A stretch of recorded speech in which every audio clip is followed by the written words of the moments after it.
Hello, my love. We meet again. Yes. Time for the Empress card. I'm Hmm. excited. Yes. Well, you've been living it for, I feel like weeks now, all of the symbolism. Yeah. I'm really, well, you know that when we started to reintroduce the tarot cards, I really wanted to learn what these cards meant for me inside of me, Hmm. not just what I've been told that they meant.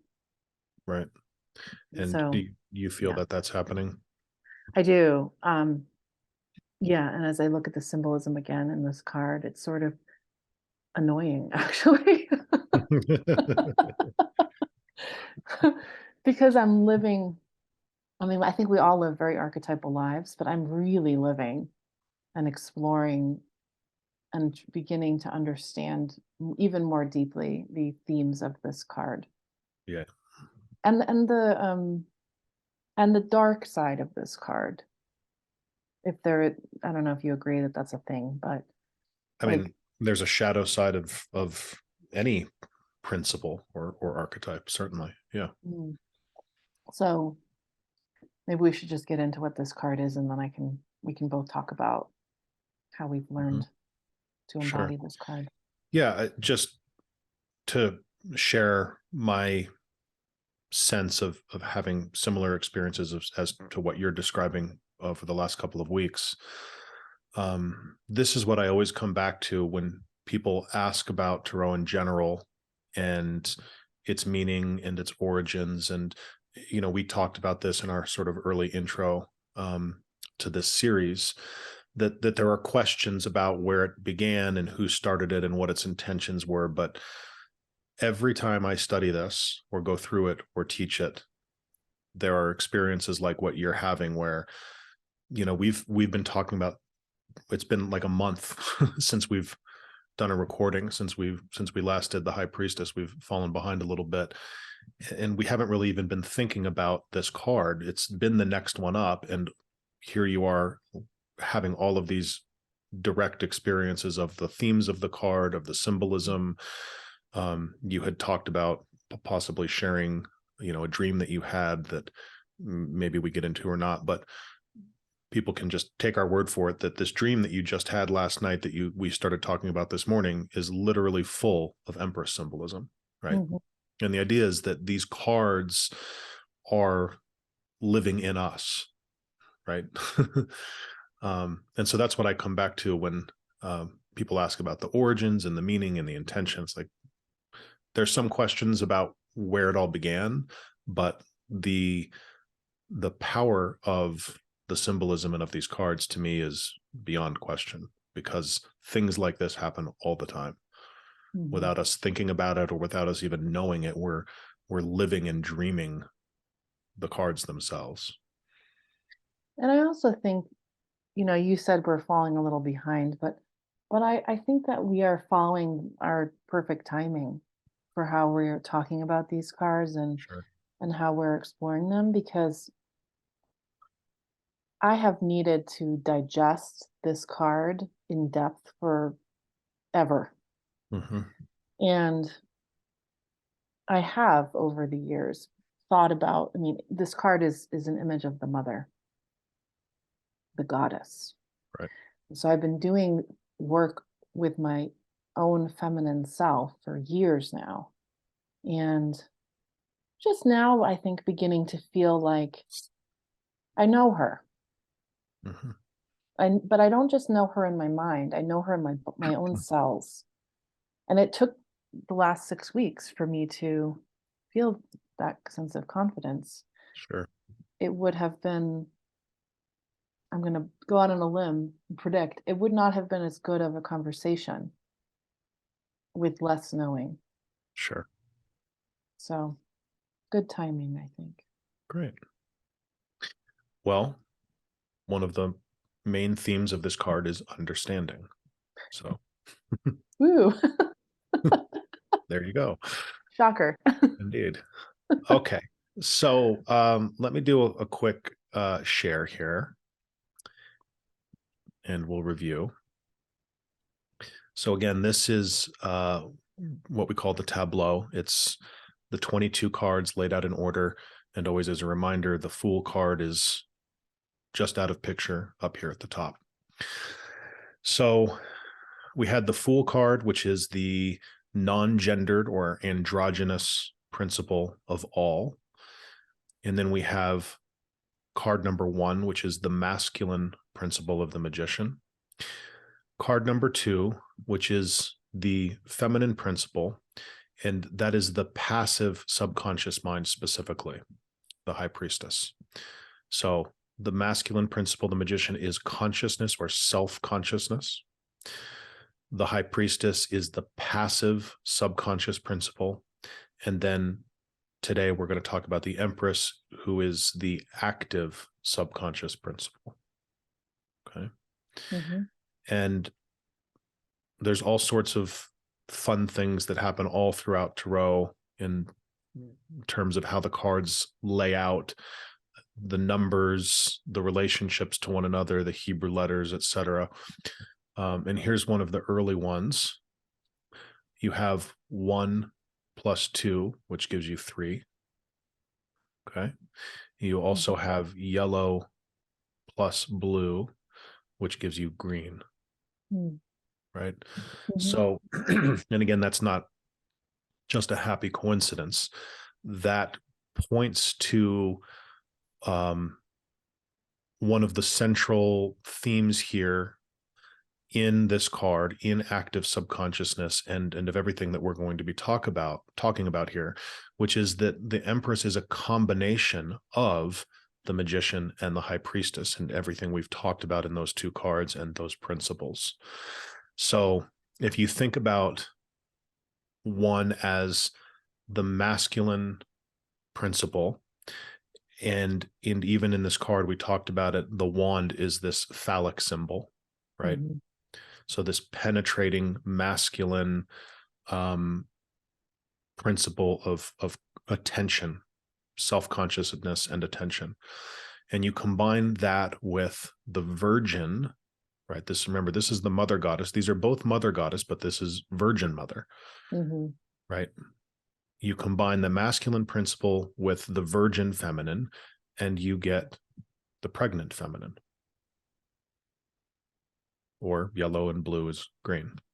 1 plus 2 is 3, right? So what we're seeing here is a product of the previous 2 cards and all of their themes.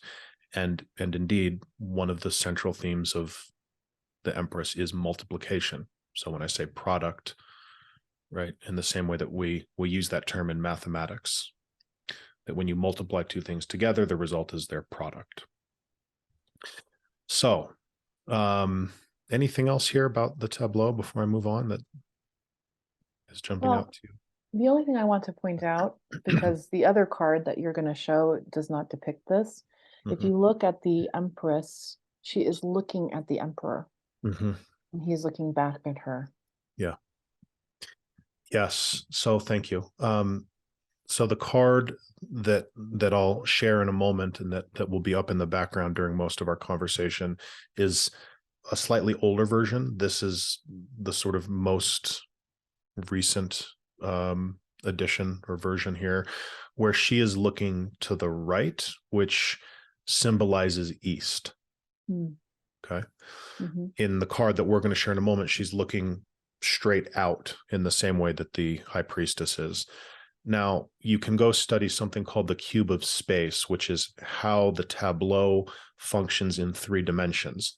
Instead of laying these all out in a linear fashion, you lay the cards out around the 6 sides of a cube, and every face of the cube means something, and every line between faces of the cube means something. It's incredibly complex and elegant and gorgeous. And in that system, facing out is facing east. So I just want to be clear that there isn't really a discrepancy.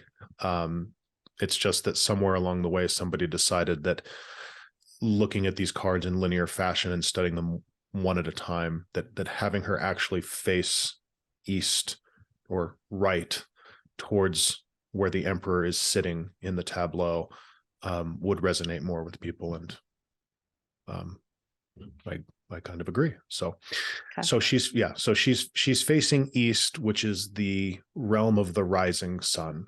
So new life, and that's obviously a major theme here with her pregnant belly. Is that new life is growing in her, multiplication, generativity is one of the central themes. So, okay. So we will go ahead and put that main card up by itself. We'll put the Empress card up and look at her. And as we're looking at her, let me just share some of the central features, and then we'll figure out where we want to dive in. So card number 3, the Hebrew letter down in the lower right-hand corner is the Hebrew letter for D, which is daleth. And that letter, that word daleth, in Hebrew translates to door. So it means door. And it's a specific kind of door. Think about like a Old West saloon with like the swinging doors. Yes. It's specifically a door that swings both ways, that opens in both directions. Okay. Wow. So that'll make more sense when we get into some of the conversations about life and death, spirit and matter, all of that. So the letter D, or daleth in Hebrew, is a double letter. It means wisdom and folly. Remember, the high priestess, Gimel, was also a double letter that means peace and strife. And so you, at the very beginning, talked about having some shadow experience of this, or experiencing the dark side of this card. Well, that's the nature of double letters, right? A light side and a shadow side. Right. So as we talk about this, and as you think about this, see how well that fits, that is your previous experience of this before your new understanding, which is a central theme of this card. Was that something that could be described as folly, right? Folly being the shadow side of this card. So there's a planetary association. Remember, the previous card was the moon, and this card is Venus. So the planet Venus, and then there's lots of associations, of course, with also the goddess archetype Venus as well. Okay. If we talk about each card as having an identity, then some options for the identity of this card. We talked about this card being the active subconscious mind. You can also talk about it as the divine feminine, as the mother goddess, as you mentioned, and then again as this doorway, this passage from one place or state into another, and back and forth. Remember, the door going both ways. Specifically, if we think about it in terms of this progression through the tableau, this would be the doorway of spirit into form, in the same way that the actual birth canal, right, the feminine biology is sort of a doorway. It's a passage where we talk about, prior to moving through that passage is before life, so to speak, or before matter. It's the spirit realm, and then we go through this passage and are born into the world of matter. Functions of this card: creative imagination, multiplication, productivity, growth, fertility, and understanding, as we mentioned before. And then some associated themes: the mother goddess, the desire nature, love and harmony, and the power of the word. So we'll see what comes up in our conversation related to all of those things. Can we start with the moon? Sure. She has her foot on it. Mm-hmm. Yep. So remember when we talked about the high priestess, I showed an older version of the high priestess that had her foot on a moon as well. Mm. And then in the newer versions, that's been removed because it's more appropriate, technically speaking, to have that symbolism here in the active subconscious mind more so than the passive. Because by definition, the passive subconscious mind isn't really doing anything. It's just receiving. Mm. Right? It's not acting. It's not ruling. Rulership is an active principle. Mm. And the Empress, hence the name, is a ruler, right? And she's got this scepter, which is a symbol of rulership. And then she's got her foot on the moon, which is symbolic of dominion or that rulership, specifically over cycles and rhythms. And feeling So, function. I'm sorry. And feeling function. Feeling function. Yeah, I think that would be a part of that. Yeah, that the moon and water are associated with feeling function. And remember, the high priestess is the moon, so to speak, and the water that flows throughout tarot that we can see all throughout the tableau begins as the high priestess's gown. And so it's beginning there, but again, that's the passive realm, and so nothing's really happening yet. Here in this card, we see that the water is flowing, and it's not just flowing and moving, but quite a lot is actually happening. There's a waterfall, there's splashing, there's things Very happening busy. down here. It's what? It's very busy. It's busy. Yeah, Busy water. sure. So yes, water is symbolic of emotional feeling function in addition to consciousness as a whole. Mm. Yeah.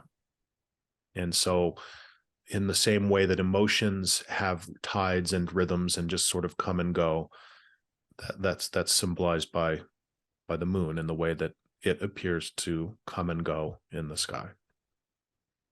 Why do you think she stands on the moon rather than like holds it in her lap or puts it on her head or something like that? I don't know. That's a great question. I think just symbolically, I think it shows, again, it does more to show dominion, power over, rulership. Or the base of her, like her the floor she stands upon is this moon energy. Mm-hmm. And you can see her foot. She's wearing either a sock or a slipper that's this yellow gold color that's the same as the background itself, which is that color from the magician, which again in tarot is the color of self-consciousness. So she is conscious of this, right. This moon energy, this the cycles and the feelings and everything that's. Yeah, I would say not only is she conscious of it, but the consciousness is where the rulership comes from. That if we're not conscious of this, then we in fact do not have dominion over these things. Right? That the dominion is a byproduct of the consciousness that is brought to the situation. I like how the moon also is, you can't tell if it's waxing or waning. You have no idea. Is the moon coming? Is it going? Doesn't matter. She has her foot on it. Yeah. She is the queen of it. Yes. Yes, her queenship is central to this. And not only is she queen over the moon and everything that it symbolizes, but if you look at her scepter, which is again that symbol of her queenship or her empress status, the top of that staff looks like a little globe. It's a little green earth, essentially. And it's the symbol for feminine, right? The circle with the little cross at the top. Yep. It's actually upside down.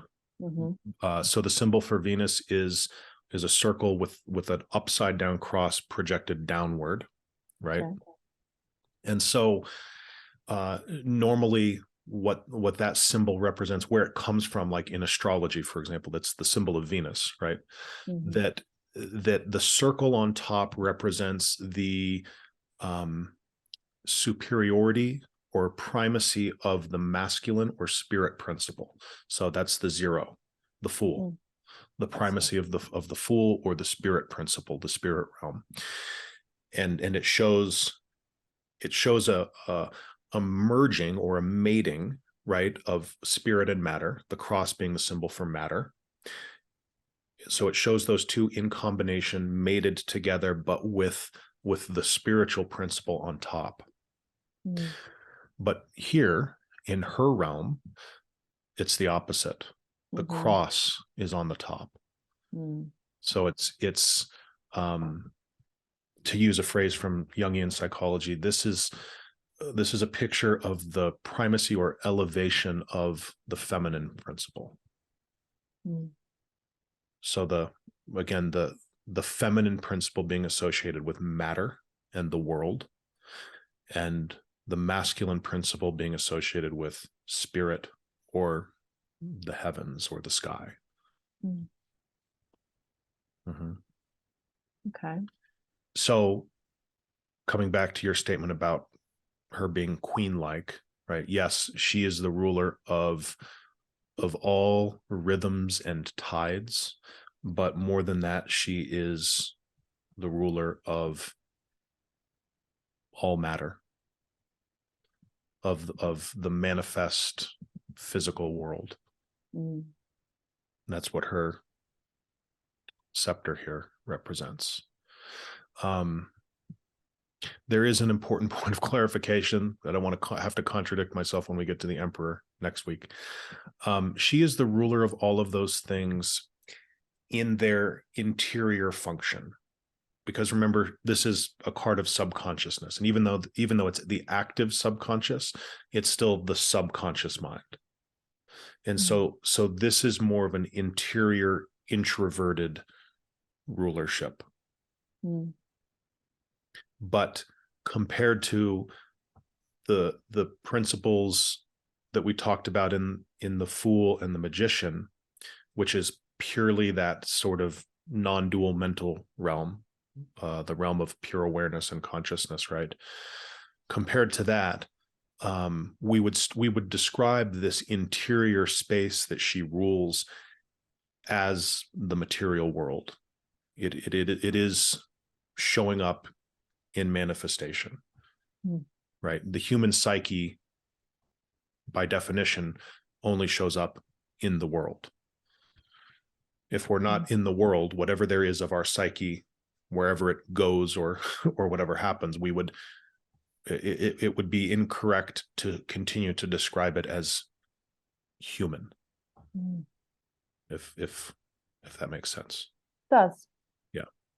I mean, we anthropomorphize the spirit realm from our place here on earth, right? We talk about people who have died, departed, and we talk to them and maybe literally, and maybe we actually hear from them, right? And there's just sort of a reflexive thing that happens where we continue to assign to them humanity in the same way that we assigned them humanity when they were embodied. But that's more of a kind of a human psyche convention more than it is like a reality, right? I want to talk next about the grain, because I think this grain is very symbolic of a lot of the light and dark that I have been working with personally. Maybe, maybe share about that.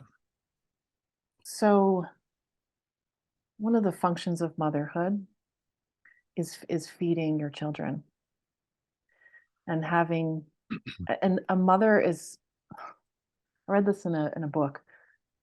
A mother always has a full breast to give. And if there's a mother, then there has to be a child that will take, that will feed. And so the mother archetype, or if you're not conscious of it, it's going to be a complex, necessitates a child. You need to have a child to feed. And all my life, I've been working with this, in concrete form, food and my relationship to food and eating. And in symbolic form, nourishment, feeling nourished, nourishing others, trying to balance that so that, I'm not giving too much of myself, or feeling like I'm starving and not nourishing myself enough. There's still a part of my psyche that sees all this grain and wants to kind of roll my eyes. Like, too much food. Yeah.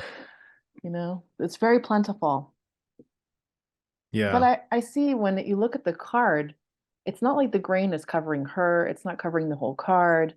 Like, it's in proportion to the rest of the symbology of the card. Yep. So that's kind of comforting. Yeah. And again, because wheat is something that grows and is harvested, it's something that happens in rhythms and cycles, right? So she has rulership over it, right? Again, that's symbolized there within the moon. Other interesting symbolism about the wheat, it is a symbol of this multiplication. So again, the magician is one, unity and primacy of principle. The high priestess is two, which is duality. So the beginning of the foundation out of which everything else is built, because without two, you just have the one, right? You need the idea and the principle of two before any movement can happen, before anything can begin to take place. But it's not actually happening yet in the two card. In the three card, now we move from singularity to duality to multiplicity. So three is the number of multiplication, right? And that's symbolized by wheat, because wheat has three parts to its structure. There's the bran, the endosperm, and the germ. Huh? So it's a trinity, essentially, right? Wheat is a natural biological trinity, three parts in one, right? So it's a symbolism of that multiplicity. And then of course, just you think about how wheat is reproduced. It's a mimic, so to speak, or mirror of human biology. You have the seed part that leaves and is used to then generate more wheat, right? Yeah. So the idea is that you can start with a single stalk of wheat, which is really three in one. It's a trinity, three parts in one. And from that single stalk, you can grow and multiply infinitely, right? You can hypothetically, as long as you've got good soil and water, you can create as much wheat as you want out of a single stalk of wheat.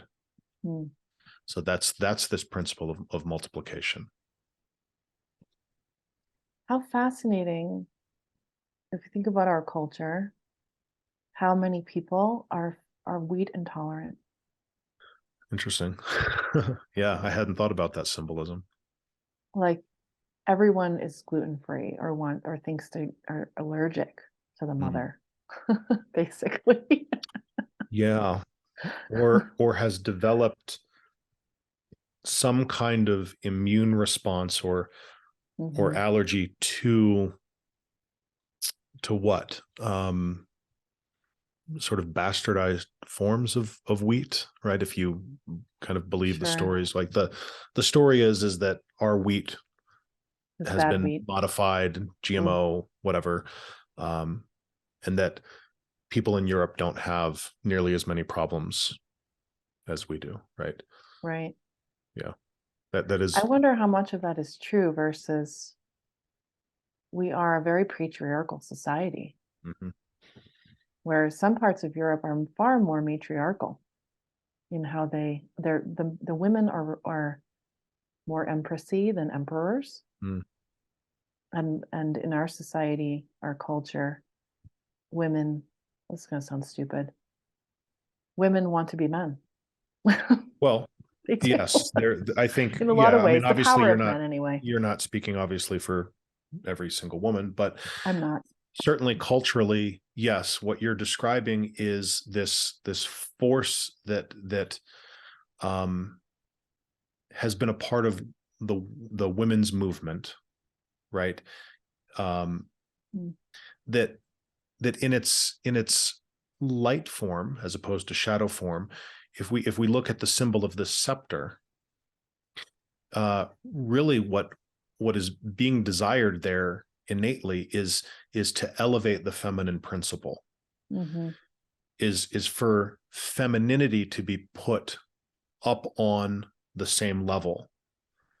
But what happens in the shadow form is that uh it gets bastardized into not the elevation of the feminine principle, but of women being elevated by being more masculine, which is Yeah.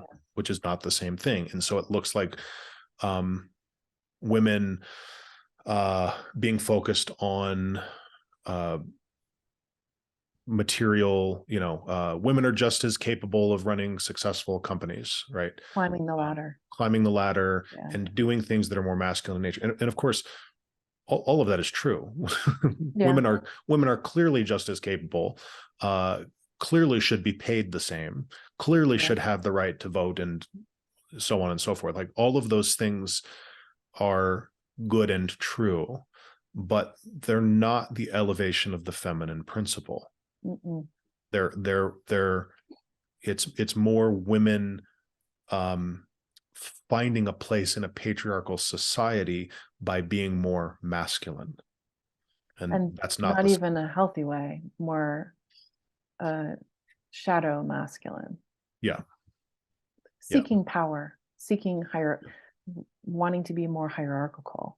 right, yep, Um, Even for people who are trying to be in touch with their inner feminine, that can still look like things like competitively trying to be feminine. yeah, you yeah, know, yes, ironically, yes. like I have to have all of the goddess outfits, and Right, yeah, yeah, uh the whole what's the word for your TikTok people? What do we call them? Influencers. yeah, um TikTok influencers. yeah, Mhm. the whole sort of influencer vibe is Mhm.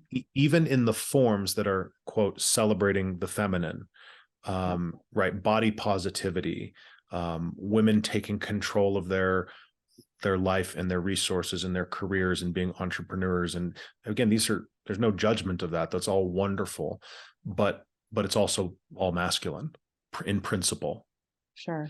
right? It's success, climbing the ladder, visibility, all of those things are Money masculine making. principle. And yeah, and as Mhm. always, whenever we have this conversation, I will always come back to the caveat that men and women in balanced places in their psyche are both 50% masculine and 50% feminine energetically, Sure. right? We both have the same brain design, the same It's just amount of, how we express it on the right. outside in the emperor function. Yes. Yes. Yeah. Yeah. The emperor function is the outside, the extroverted function, and Mhm. or outward facing rulership, and the empress is the inward facing rulership, right? So just to be clear, when we're talking about women in these broad sweeping terms, um, it isn't to suggest that women can't go and do those things in the world, or to suggest that that's bad. Mhm. It's just that it shouldn't be confused for the honoring of and expressing of the healthy feminine principle. And also, to add to this, it isn't just women who can or should be doing that. Mhm. Men should be spending just as much time discovering what that is and allowing it to express. Mm. Right. So going back to the grain, if you think about the epidemic of grain intolerance, whether that is an intolerance to the symbol of mother because of complexes within oneself, Mhm. or a larger global problem of tampering with what's natural Mm. in order to provide more and more and more grain, right? Yeah. Either way, you can take Yeah. that symbol and work with it. Yeah. So let's add to that, because I'm a big fan of looking at quote real worldly symbols like wheat intolerance and exploring it as you're describing. But we should look deeper to see if we can find more of, no pun intended, the root of what's going on here. So what is the wheat actually representing here, here in the tarot? So let me reshare.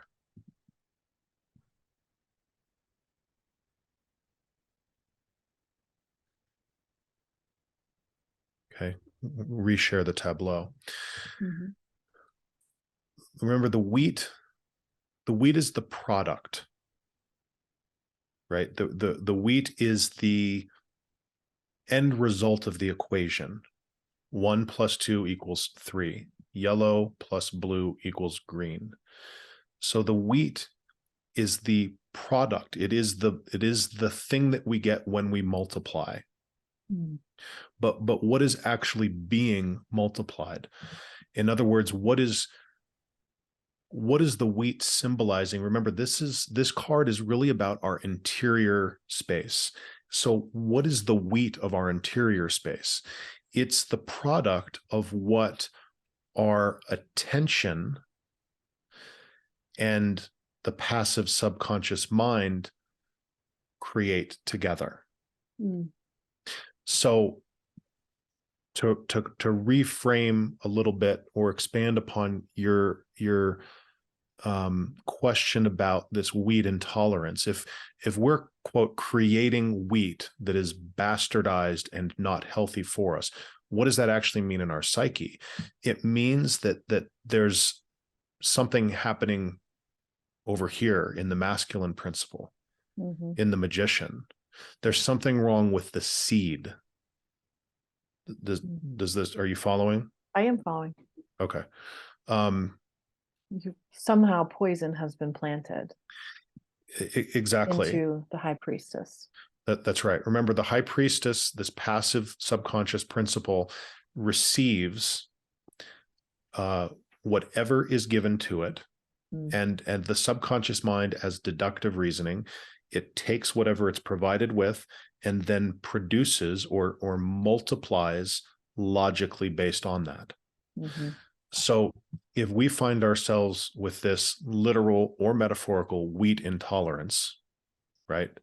We're consuming something that is not good for us. We're having some sort of immune or allergy response to consuming what the product of our multiplication, right?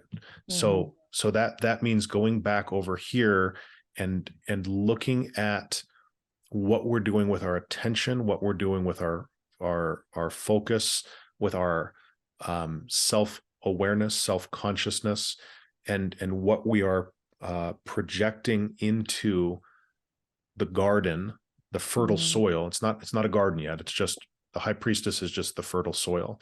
What are we Right. planting into the fertile soil of our own personal subconscious mind that is producing wheat or some form that is not good for us, right? I do have a And question though. Can I ask a sure, question? you can do whatever you want. So, as children, as Mhm. little children, we don't have a conscious magician, right? Yeah, let's go with that. I hear what you're saying. Yep. And so sometimes the work of, well, eventually we'll get to the emperor, is to figure out what seeds, what bad grain has been Yes. planted in the high priestess from the Yep. culture, from our parents, from our family members, friends, and all of that. Yep. I completely agree. In fact, it makes me think that we almost should have planned to talk about the Empress and the Emperor together. But what you just said is depicted here by the Emperor facing west and Right. looking back. Mm. So the Emperor looks, whereas the Empress looks forward into the new life that's being generated and is about to be born. The Emperor looks back on that in with sort of an evaluative mindset and says, well, I keep growing and eating this wheat that gives me belly cramps. What's going on? and the Emperor looks back at the magician function and says things like, well, I grew up in an abusive environment with a mother who was far more critical than loving, right? And to your point, I was 3 and I didn't have enough egoic function to discern what to allow to be planted into my garden or not. And so things were grown in my garden for me. And now I've recognized that and have the ability to use my functioning ego and discernment and look back and decide, do I still want this to grow? If not, how do I rip it up? What else do I want to plant in its place? Right. Right. Mm. Yeah.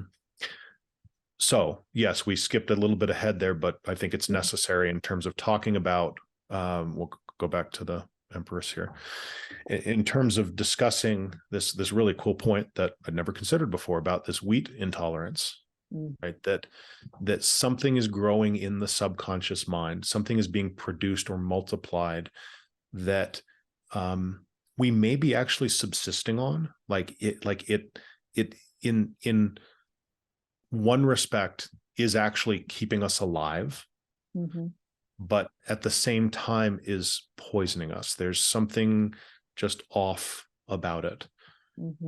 And we have, and so here's the important part. This is the garden, right? She's in the garden here, right? And this wheat is growing. And like I said, once the first stalk of wheat grows, that's the stalk that multiplies. And you don't have to do anything else. You don't have to keep reinforcing that. You just leave it alone and it's going to continue to be whatever it is. And so it takes an act of intervention, right, to recognize my entire field is now corrupt wheat. I have to plow this entire field down and maybe even leave this field and let it sit for a couple seasons and go to a different field that's not tainted. And we will get to that in the Tower card. Yeah. and grow something new, right? Because again, once the wheat, it just starts to multiply on its own. And that is the nature of the subconscious, is that if we don't intervene, it's just going to keep doing what it's always done, based on the original parameters. To your point, most of which are cultural and familial. Yes. Right? That's where most of our imprinting comes. And it's the work of a lifetime, really. I mean, the fullness of our lifetime, to look at the garden and become just bit by bit conscious of what's growing in it. Now, what would you say to someone who's like, I'm fucked, like my entire garden is full of shit? Like, and then, so this is what I see a lot with people, is they're so victimized by this garden that's been planted without their permission. And it's like, I didn't ask for any of this. Yeah, I love, awesome. I love it. Super practical. And The answers are already here in what we've been given in just the first couple of cards. What I would say to them in tarot speak is, I'll share one more time. Okay. So they're complaining about the state of their garden. Yeah. And in your words, I'm fucked. Like my garden is a hot mess. It's polluted. Okay. Yeah. And I'm not So, in control of it. That's the story. right. So Mhm. lots of things going on there. I think the first thing to remember, if we feel that way, or that I would remind somebody, is that there's an over-identification with one particular card. Mm. So remember, I said one of the themes of this card is the power of the word. Mm. And that is primarily I am statements. Mm-hmm. Right? Remember, I am is the name of God, and there's nothing that comes after that, because everything that comes after that is a diminishment. The most powerful statement is I am. End of statement. Right? Mm-hmm. When we get over-identified and start to fill in that blank with all sorts of things. I am a victim. I am traumatized. I am the product of abuse. I am living in an overrun garden. I am fucked. Like whatever, whatever you put in that blank is a limitation of your true nature. And it's an over-identification with the current state of the Empress function of our own subconscious mind. And it's forgetting that the actual nature of our subconscious mind is the virgin purity of the high priestess, which is always there. Mm-hmm. And we used the analogy of water last time because it's a central theme of the high priestess. And whatever it is that you have a glass of perfectly pure, crystal clear, refreshing water, whatever you do to it, you can undo through chemical reactions. The water is still there in its purity. And there are steps that you can put it through: reverse osmosis, evaporation, condensation, to return to the natural, quote, virgin or pure state, that is always there and never lost. So that's one thing to remind people. The other is to refer back to the Fool, which is up here at the top, and remind people that that is actually our identity. That's who we are. And just like the Virgin Goddess, the Fool is infinitely and forever immortal, pure, malleable, changeable, is never lost. Whatever happens in the drama and story of the tableau here, the Fool is never lost. Right. And then the last piece to your question, you said, people have a sense of I'm powerless. Well, that means that they've lost contact with their magician function. That's where the power is coming from. And so, I mean, really, this is what we do day in and day out with people. People come in and they complain about what's showing up in their life, right? Which is really a kind of a combination of the Empress and the Emperor. They complain about their interior space, right? And they complain about their life. And we use a form of hypnosis to weed the garden. Excavate and clear out. To dig up. They go, this weed is making me ill. Okay, well, let's pull up all of the seeds and pull up all the wheat so that it can't multiply anymore.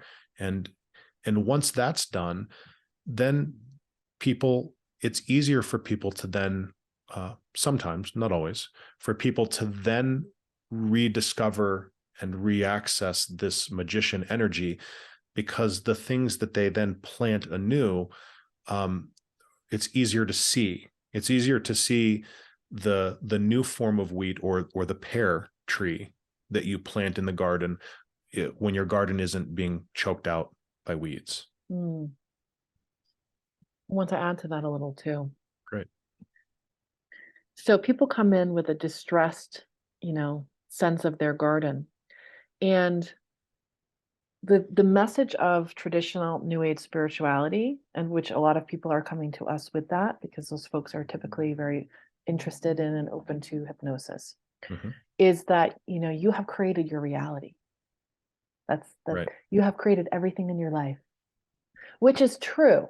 Yep. That's the magician card. But However, yeah. there's a lot of unnecessary blame Yeah. that people interpret that statement to, because people have their own timeline of becoming conscious of what they're creating in their life. For some people, that happens young, like Mhm. teenage years. For some people, it's you're 90 years old before you realize, oh my God, how Mhm. horrible, I have been creating this life for myself, and it can literally be at the moment of death that people get it. So for some period of time, there's a passive magician that's ruling or creating. And so whenever we discover within ourselves that we have a magician function, that is the moment of time that you can take responsibility for your garden. You can't hold yourself responsible for the moments prior to that when you were not aware that you were creating anything or that things were being created because of your passive high priestess function. Right. Yeah, I would, I know what you're saying. I would just, if I may suggest a tweak to the language, you always were responsible, but you're not to blame, right? Because the magician is a card of self-consciousness, of awareness, right? And so if you weren't aware, then by definition, you didn't have access to your magician function. Sure. and and Okay. and and other people, culture or family, like whatever was programmed in from the beginning, like the bad wheat, that's just what has been um, Propagated. propagating and multiplying. Now, at any point, once we have established ego function, at any point, we have the option of stepping into our magician function and taking that power and responsibility, because those are two sides of the same coin. You can't have power without responsibility, right? Hmm. And so that opportunity was always there, but the fact that we didn't know it and weren't ready or able to do that yet is not something to turn around and blame ourselves for. Right. I think I was using a different meaning of the word responsible. Right. The connotation that I was using was more about like, whose fault is it? Yeah, Right. agreed. And that's why I said blame. I just wanted to Sure. clarify that you're talking about responsible as in sort of the blame sense. Right. Yeah, you are We are not to all really blame. responsible in that we can respond to, we're able to respond at some point when we have developed a strong enough ego to recognize and see ourselves like from a step back. Mhm. So the other thing I want to say is all of the archetypes in the tableau we are born with. They're within our psyche, and we become conscious of them as we grow older and evolve and heal. Mhm. So at some point, the magician, if you are only being pointed by, well, I can create everything. So the magician is the one who decides what to plant. So you can just plant a bunch of new stuff on top of the bad stuff, and you're going to get a choked out garden. Right. At some point, and this is what I always tell myself, I use this phrase within myself sometimes, and I don't mean it in a mean, abusive way. But I'll say to myself when I'm, kvetching about my garden, get a grip. Maybe get Mm-hmm. a grip. And I so love if that. you, I mean, look at right. Yeah, get a that's grip. not even Like what I'm talking about. grab hold of your wand. Well, that's not what I'm talking about. Yes, I have to get a grip of what I'm creating, but I need to get a grip of in the emperor function. I got to grip the scepter. I Sure. am the ruler. I get to decide how my life is going to play out. I am the one who can clean up this mess. Mhm. I am responsible. The emperor is the one I think who is responding truly. Uh, yes, by definition, responding is westward facing, symbolically. Yes, again, the secret here is that these are both the masculine principle, just facing different directions. So as soon as the magician turns around the other direction, he is the emperor, and vice versa. And same, the feminine principle. These are the same principle, just in a slightly different function. So yes, the emperor is the magician, but yes, to your point, responding or looking back and reevaluating is getting a grip on this wand, this scepter here, and whatever that thing is he's holding. Mm-hmm. Royal egg. I don't know what that is. Well, it's literally a red version of the green Oh, I see. symbol. Oh, interesting. Yeah. So anyways, what I'm wanting to say is that we all can get a grip. We are born with an emperor function. It has to develop, and we can practice and grow the emperor function, which we will get into next time, to help us figure out what the heck to do with this garden. Yeah. Yes, we need our magician function, but we absolutely, for cleanup purposes, we need the emperor. We need to have conscious contact with that within us. And I think that's the part that people struggle with the most, is because it's an outward function, taking the action in their life to change things, to say, yuck, I don't like this wheat. Sure. I've grown something terrible. And, the emperor is what can put people to death. Not people like literally, but put things to death. Yeah. So can we talk about this, well, it doesn't look like it in this image, but when we go back to the original card that we share, it looks like she's holding a Valentine's chocolate box with a bird on it. What is that? So it's a shield. So Okay. it's her protection, and it's shaped like a heart. Oh. So depending on which version you look at, either it's shaped just like a Valentine's heart, or the newer versions have 7 sides. It's still got a vague heart shape to it, but it's 7-sided. 7 being the number of Venus. So the 7 sides. She's also wearing a pearl necklace that has 7 pearls or orbs on it. So that number 7 has association with Venus. It's the number of chakras in the energies, the Eastern energy center system.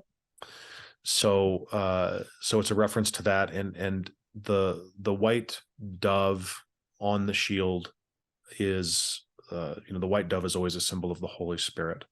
And so it's sort of showing that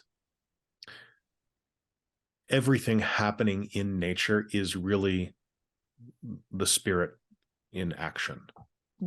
Yes, because this bird is flying. Yes.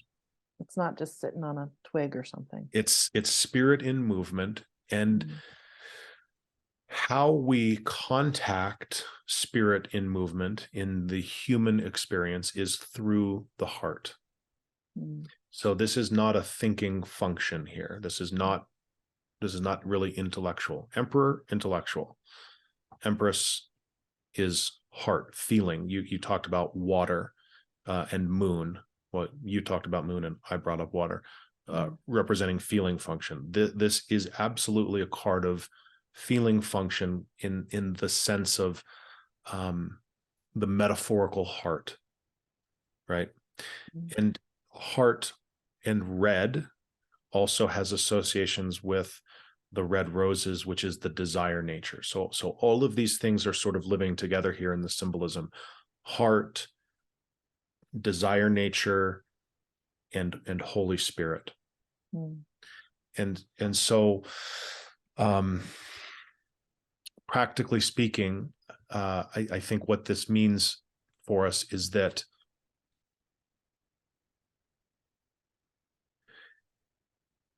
the cultivating of a healthy garden is a function of the heart. It's a function of listening to our heart, which is the same thing as following our desire, which in other traditions and language we might say as listening to the spirit. Right? These are all sort of synonymous in a way. And again, the heart as a shield is that this is the protective mechanism of the subconscious, or this is what keeps us safe and protected, is using the heart function. And the desire nature.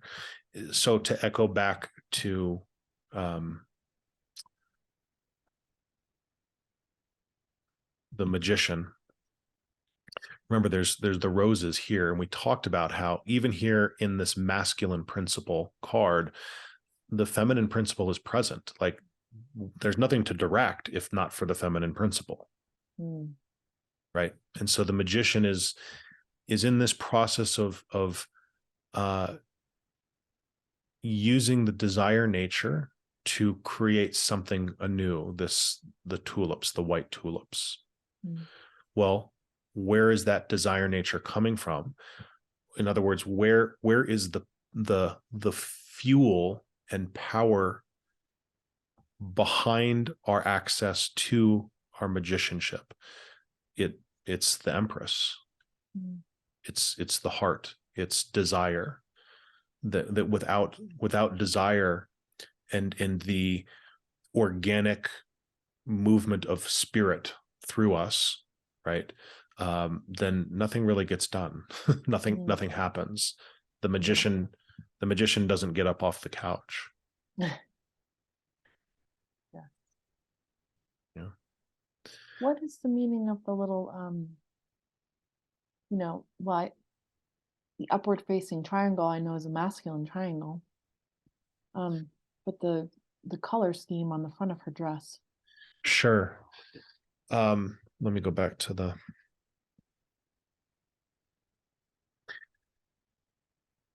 by the way, sometimes you'll see this described as a dove, other times as an eagle.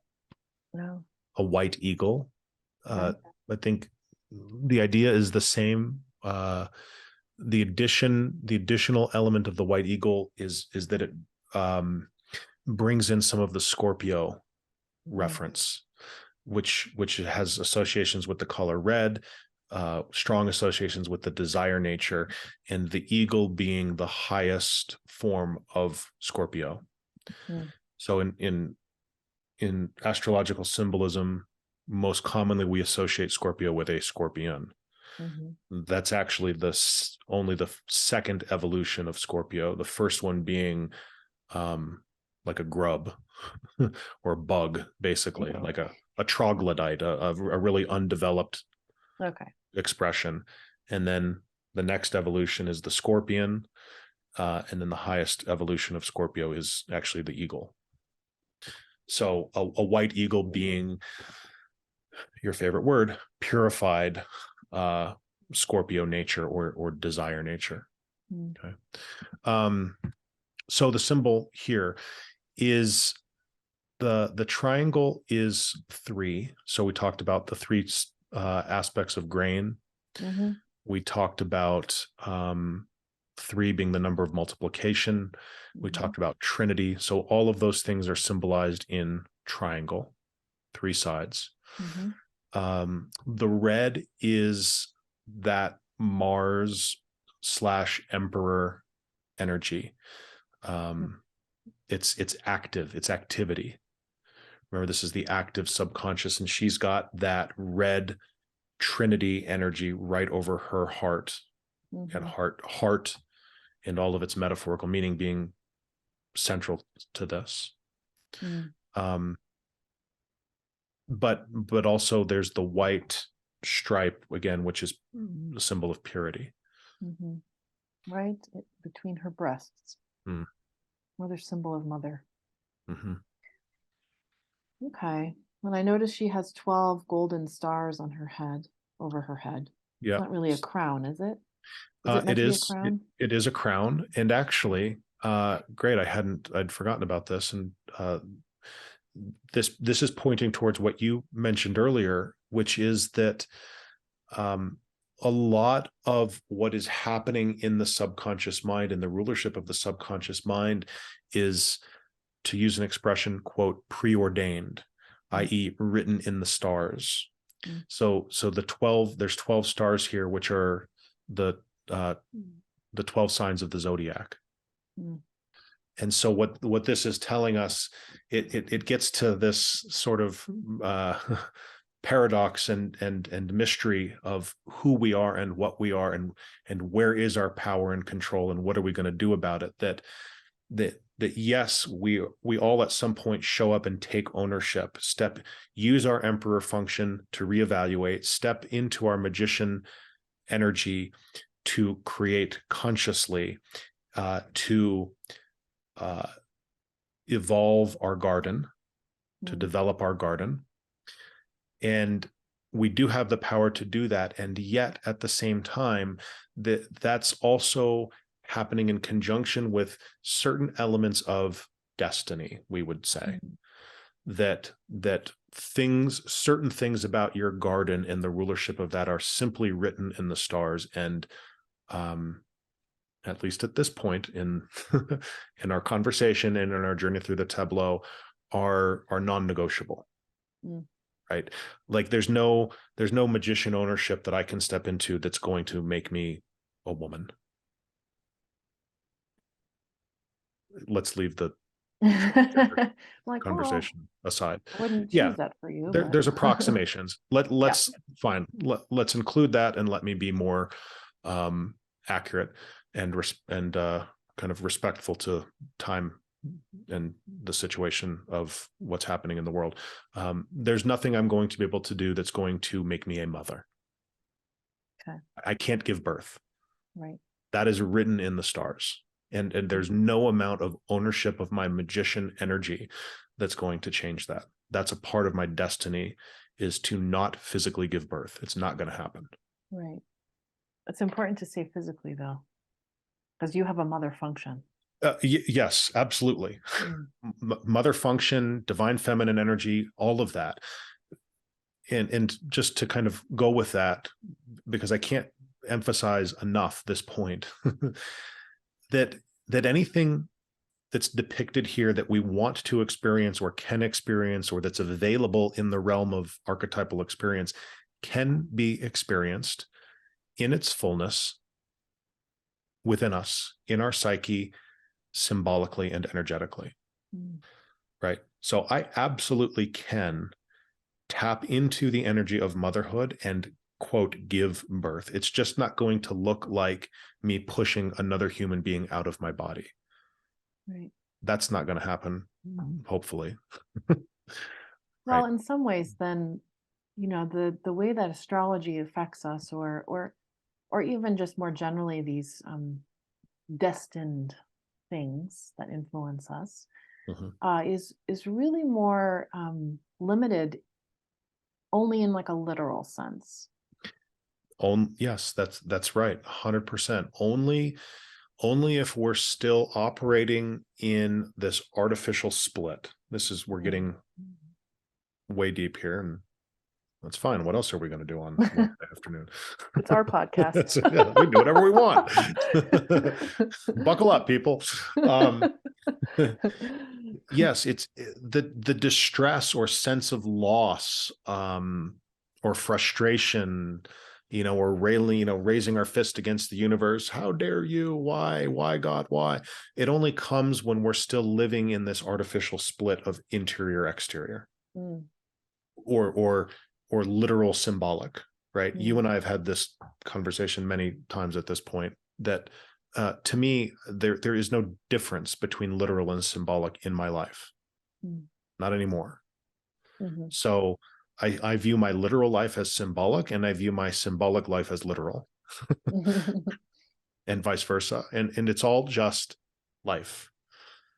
And so all experience is available to us if we're not, to your point, overly identified with what we call literal, and how we identify as a human, or as our biology, or anything, the power of the word, anything that we put after I am, the more in touch we are with the reality of I am,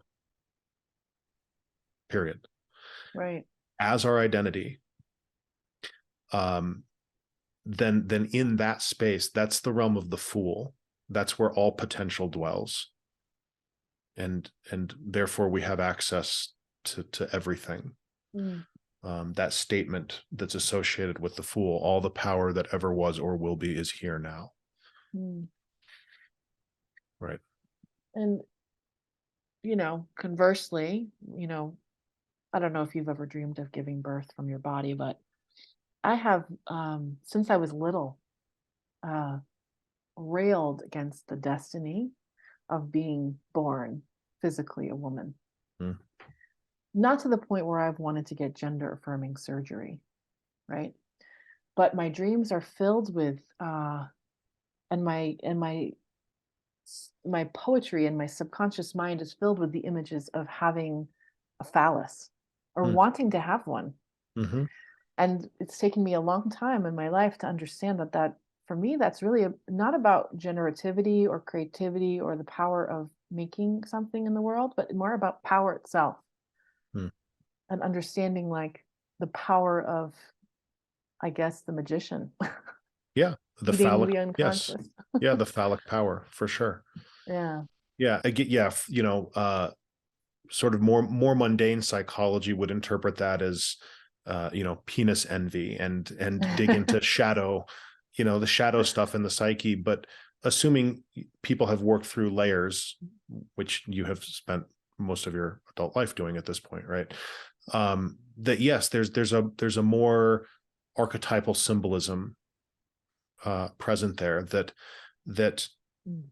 consistent with what I just said, is actually giving you the experience of that, right? Right. That if you've dreamed that, and you've used your penis in a dream, then that's a real experience. You have Right. had that experience, and now Right. you no longer get to say, damn you, universe, I want to know what it's like. The universe is going, I just showed you.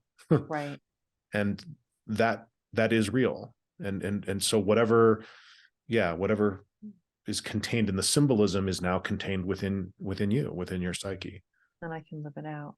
Yeah. But like every, person born as a man, I have to learn how to use that part of myself thoughtfully, Yes, with discrimination. with discrimination, Mhm. with thought and consideration for the feminine within me. Yes, because what happens if you use that power without discrimination?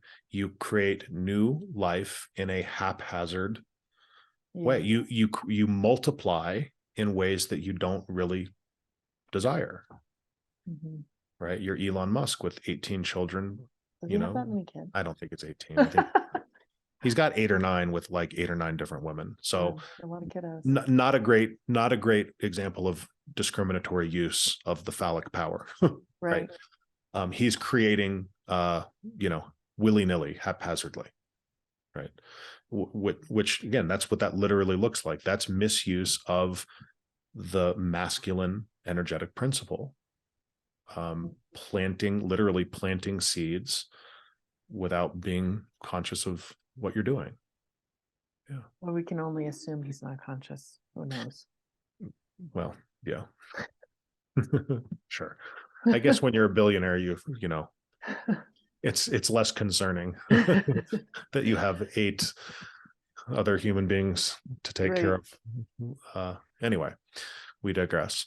I don't know if we missed any symbology. I think we got Well, there's a little bit here. So talking about this phallic energy and the use of the magician energy, we talked about it with respect to the wheat and that biological multiplication.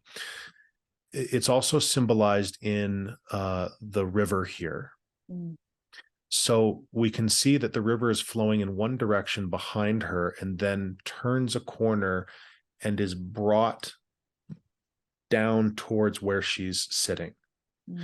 that bending of the river is the magician at work. Mm.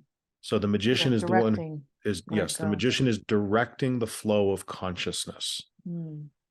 Mm-hmm. And there's an important principle here that is important, that gets really distorted, blown out of proportion, and overemphasized in kind of new age pop spirituality. What's actually being depicted here is the whole essence of The Secret, right? You know, we've talked about that a few times, about this idea that whatever you focus and concentrate on comes to be. Okay, well, it's way more complicated than that.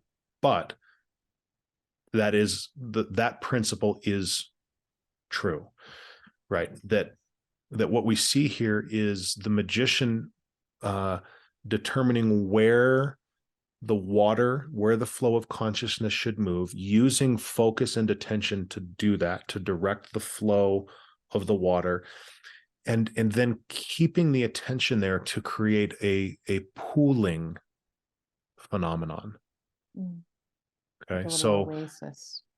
yeah, exactly. It's this pooling. So there's a fun little kind of non-coincidence here. So coming back to the triangle on her breast or heart, we talked about some of the things that means. Well, that's the Greek letter delta, which is the Greek letter for D, just as daleth, the Hebrew letter here, is the Hebrew letter for D. And it just so happens that delta is also the word that we use for the place where water pools at the terminus of a river.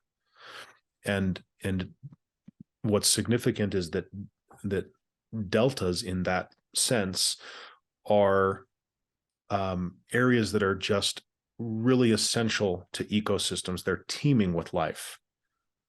That in this place where the water is guided and directed and then comes to pool, there is increased generativity, increased multiplication. There are all sorts of life forms that thrive, of every variety: birds, fish, reptiles, flora, right? That thrive in these delta environments. And so what this is pointing towards is that if we really want something to grow, again, this is The Secret. If we really want something to grow, if we really want to consciously shape our garden, our life, our internal psychic experience, that continued attention, the pooling of consciousness, it's not enough to just send, one little trickle of water and then take the attention off, and then the stream reverts back to its original course. There's a need to remain focused and to continue to apply the attention of the magician to the shaping of our reality that creates this pooling and this delta in which whatever it is that we're trying to create can really flourish. I want to talk about the word delta. Great. So I understand delta to mean change, like it's a symbol for change. In math, it is. And everything about this card evokes change, because it's an active card. Everything is changing, and like literally in pregnancy, your body is changing every day as it's growing this new baby that is changing every second. There's something happening. There's no stasis in pregnancy. It's like, it's sometimes for a woman who's never experienced pregnancy before, it sort of feels like a runaway train. Or it can, like, depending on your perspective. Some people think, oh my God, I'm changing, this is amazing. But I think a lot of women are like, what the fuck? I don't have ownership of my own body anymore. Some process is happening to me that I don't feel in control of. So I'm obviously, I'm agreeing. I'm I'm sympathizing, not empathizing. Sure. I'm agreeing with the principle, not the experience. It makes, I'm nodding because I'm listening to you describe that, and I'm going, yes, that makes perfect sense with the mothership side of this card. And again, another thing that I'd never really connected the dots on until you brought this up. If we look at the tableau and all of the other cards, the only other place that we see a bend in the river is over here, the transition card, or death, Yeah. i.e. change, or delta, right? Right. And so remember, this is the Scorpio card. And we referenced Scorpio energy, the desire nature, and the white eagle. So there is a relationship. The Scorpio energy is dwelling in here, in the bending of this river, and the theme of change that's associated with delta. So we talked about this doorway. Daleth means door. It swings both ways.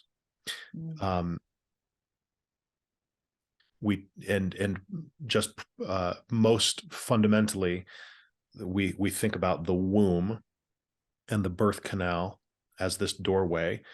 That's the doorway swinging one way. We say from pre-life into life, and then the door swings the other way at the end, from life into what we would call death or transition. And the key of this door swinging both ways is that it's really arbitrary whether we think of it as going from life to death, or death to life, or really dropping all valuations around state of being and simply saying change. I walk through the door this way, and I leave the saloon and I walk onto the street, and then I walk through a different door that swings both ways, and I leave the street and I go. And the whole thing is just the stream flowing. It's just life moving. And every so often, in the movement of our stream of consciousness through the tableau, through life, through creation, through universe, we hit a door that swings both ways, and we step through and we go, oh, this is different. Change. Something has changed. But all assignments of, life, death are really completely arbitrary. And that's why the Scorpio card over here, 13, they eventually changed the name from death to transition, because it speaks to the two-way function of the door. Death implies one way. Right? Like you only go out the door, and then that's it. No, you go both ways. You go out the door and you can turn around and go, and come back in the door. Yeah. And so I want to talk about something else, because you said there's the dual letter here, or the double letter, wisdom and folly. And I think that actually kind of speaks to like the mother archetype itself, which is light and dark. Whereas the folly, if you look up the etymology of folly, it's foolishness, but also madness. The madness of the dark mother that is giving birth indiscriminately and killing indiscriminately. So the door swinging both ways, right? In the light function, the mother is giving birth.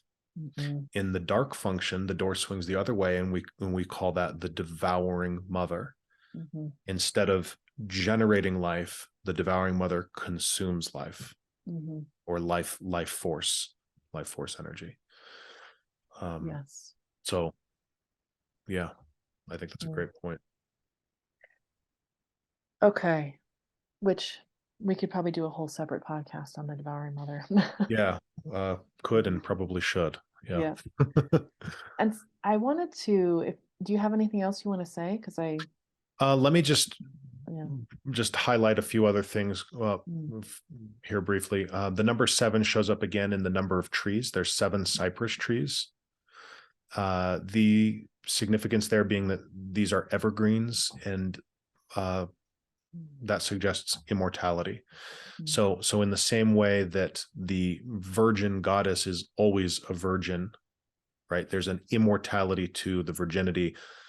The same idea here. There's an immortality being depicted here. that which does not change in the presence of what changes, if that makes sense. Yep. And then the color green, which we associate with life and nature, we already talked about, that's a combination of yellow and blue. And in nature, the color green is indicative of the presence of chlorophyll. And we're going back to biology 101. What chlorophyll does functionally is consume light to produce energy. Mm-hmm. Right. So that's how chlorophyll light being the yellow of the magician, of self-awareness. So it's just another way of depicting that what is being used to create the garden and the new life is whatever the conscious attention is being put on, whatever you're doing with that yellow magician energy is being absorbed by the subconscious mind, and then through a process of deductive reasoning, creating new life. A lot to this card. Mm-hmm. I think, yeah, go ahead. So I sent you a poem before we started. Oh, did you and know? I think it has a lot of the double door theme in it. Great. You gonna read maybe it? a lot of Empress. And I thought maybe I could read it and then we could talk about the symbols in it. Okay. As depicted in this card. So, this is part of my, I did not look at this card before we sat down to do this podcast. I know what it looks like. I have, Sure. done lots of work with it. But I was, as I do, just spontaneously creating whatever the symbols that are arising in me. And the title of this poem is called Conjunctio, which is a Latin word, right? That means coming together, right? Yes, a joining. And so joining. And so this is a poem that is about the masculine and the feminine inside of me. Great. So it says, I run, he runs, we run to meet each other. We spin, we miss, we long and we ache, we try again and again. So this part of the poem is depicting the first part of my life, seeking the masculine and like chasing, running, missing, avoiding. Then we meet and we dance, taking turns, two lovers in life instead of only in death. So this is me talking about how I have come into this conjunctio inside of myself, which is not quite androgynous. It is still representing or still, expressing itself as two that are working together. I will no longer dance this body with red shoes into ashes. I will not shrug off the touch of the wing, the kiss of the white one. So this is my representation of how I misuse the masculine. I either put on the shoes of passion, and there's a myth or a story about a woman dancing with red shoes. She dances until she dies. She kills herself with overwork. And so I won't dance. I won't be in my body anymore, killing myself. And I won't just ignore spirit. I won't not let spirit touch me or be inside of me. I dive down into the underground sewers. I unearth the bird bones, those bones of owl and termagant. The termagant is a bird that's like a crone, like shrieking, like you'd call an old woman, like, stop being a termagant. I unearth the bird bones, those bones of owl and termagant that I once was. I set those bones free. So I'm going down through the door. I climb up with them in my teeth. So they're in my mouth. I rise up again. So going through the door both ways. I eat every type of berry, every type of bright red berry that grows alongside the river of life and love. I eat my way down the river, through my life, merrily and with a gusto. I stand taller than ever before, at home in these bones and flesh. Yeah, there's tons of Empress energy in that. And when did you write that? Just before we did this. Yeah. Yeah. Or when did it write itself through you? Yeah, I Yeah. don't write poetry. The soul writes poetry, and I'm using my Sure. masculine energy to type it. Yeah. Yeah. I mean, we could say that the Empress is the one who's writing the poetry. Mm. Yeah.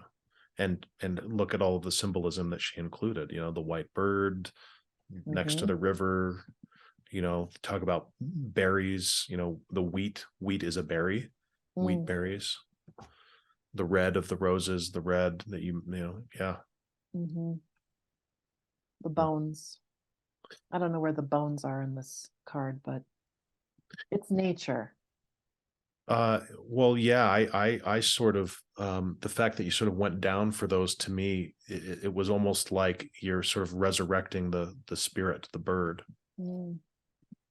right? Like the bird had died and was living in the underbelly. Yeah, in the sewer where, in the sewer there are things that you don't like to sort through. Right. And that's where your desire nature, right? The bird as a symbol of the movement of spirit that's sort of gone into hibernation. Yeah. Owl being wisdom. Lovely. And that other bird being that kind of strong old energy. Right. And just the title conjunction. We've been talking a lot about the Emperor here, and I even said, geez, maybe in the future it's almost like we should talk about these together. Well, them facing each other and their proximity and the way that their functions relate, this is the conjunction, this is the marriage, Emperor and Empress. And a healthy kingdom, a healthy psyche, is the two of them ruling together, right? And the Emperor, and in the tendency towards shadow masculine, can tend to be overly analytical and rule with an iron fist, patriarchal, and the Empress softens that, and is a reminder of the importance of the heart. And so when the two of them are working in conjunction, conjunctio, that's the ideal state within our psyche. When they're married and intimate, and eventually at the end merge back into one androgynous being. But to your point, for now, it's not androgynous, it's just harmony. Which we'll see in another two cards in the Lovers. Yes. Lovely. Okay. Jinx. Wonderful. Well, we should do this again, my love. It's quite nice talking to you for a change. Okay. Until next time.